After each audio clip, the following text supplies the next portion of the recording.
რუსთაველის გამზირზე აქციის დროს ტროტუარზე დგომის გამო სასამართლოში დაბარებული პროტესტის მონაწილეების სასამართლო პროცესები გადაიდო. 73 წლის ნორა ცინცაძის, 79 წლის მარინე ჟვანიას, გიორგი ბულიასა და ელენე ჟღარკავას ხდომები მოსამართლე მანუჩარ ცაცუამ 12 იანვრისთვის გადადო. ბრალდების მხარე მათ ტროტუარზე ხალხის გადაადგილებისთვის დაბრკოლების შექმნას ედავება. მოსამართლემ შინაგან საქმეთა სამინისტროს პარლამენტის მიმდებარე ტერიტორიის ზეთხედიდან ჩაწერილი მინიმუმ 30 წუთიანი ვიდეოკადრების წარდგენა დაავალა. ქართული ოცნების პარლამენტის მიერ დაჩქარებული წესით შეკრებებისა და მანიფესტაციების შესახებ კანონში შეტანილი ცვლილებების თანახმად პროტესტის მონაწილეებს 15 დღემდე ადმინისტრაციული პატიმრობა ემუქრებათ. ხოლო თბილისის საქალაქო სასამართლოში ტროტუარზე დგომის გამო დაბარებული სხვა დემონსტრანტების პროცესებიცაა ჩანიშნული. მოდინი მინდა გითხრათ, რომ რაც არის გათვალისწინებული 15 დღემდე პატიმრობა, რა თქმა უნდა, მზად ვარ ამისთვის, თუმცა რა განაჩენს გამოიტანს სანქციონირებული მოსამართლე, არავინ არ ვიცით, მაგრამ ზუსტად ვიცი რომ ჯერა რომ ესეთი ფორმით პროტესტს ვერ გააჩარებენ და რა თქმა უნდა კიდევ უფრო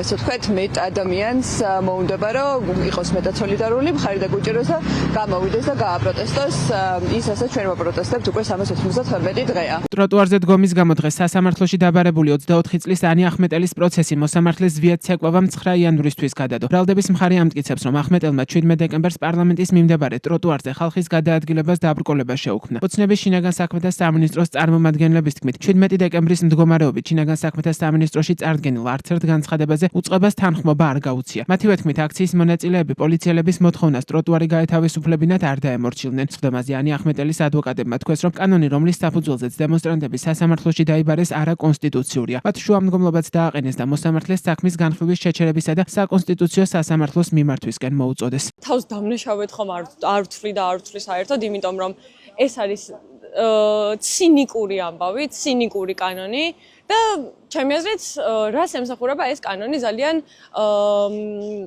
აუცილებელია ამის თქმა. რას ემსახურება და ქართულ ოცნებას ეშინია ჩვენი და ცდილობს რომ ყველანაირი გზებით შეგვიზღუდოს გამოხატვის თავისუფლება. მაგრამ არ გამოდის აშკარად, იმიტომ რომ ყოველდღე ხედავს ხალხის რაოდენობას გამოსულია გარეთ, პარლამენტის წინ დგავართ და ჩვენს უფლებას გამოვხატავთ. ჩვენს ნებას გამოვხატავთ. რაც შეეხება იმას, თუ რას ველოდები და რა შედეგი შეიძლება დადგეს, მოლოდინები კარგიც მაქვს და ცუდიც, რადგანაც აქამდე არ ყოფილა არასდროს დავა, არ მქონია დავა სასამართლოსთან, შესაძლებელია რომ შემოეფარგლონ სიტყვერი გაფრთხილებით, მაგრამ ნახოთ რა გადაწყვეტილებას მიიღებს ზვიად საკოვა. 10 დეკემბერს ქართული ოცნების პარლამენტმა ორ დღეში დაჩქარებული წესით კანონ პროექტი მიიღო, რომლითაც ხალხისთან ტრანსპორტის სავალ ადგილას აქციის გამართვისთვის პოლიციის 5 დღით ადრე გაფრთხილება სავალდებულო გახდა. პოლიციის წერილობით ინფორმირება არ ნიშნავს, რომ შინაგან საქმეთა სამინისტრო პროტესტის მონაწილეებს აქციის ან მსვლელობის გამართვის უფლებას მისცემს. ასევე ოცნების შინაგან საქმეთა სამინისტროს უფლება აქვს თუ ასეთი შეთავაზების შესახებ გადაწყვეტილება მიიღო. პროტესტის მონაწილეებს აქციის ალტერნატიული დრო ადგილი ან სვლა გეზი მიუთითოს. კანონის პირველად დარღვევისთვის დემონსტრანტს 15 დღემდე, ორგანიზატორის შემთხვევაში კი 20 დღემდე ვადით ადმინისტრაციული პატიმრობა ემუქრება. ქმედების განმეორების შემთხვევაში სისხლის სამართლის პასუხისმგებლობა დგება, რაც 1 წლამდე თავისუფლების აღკვეთას ითვალისწინებს.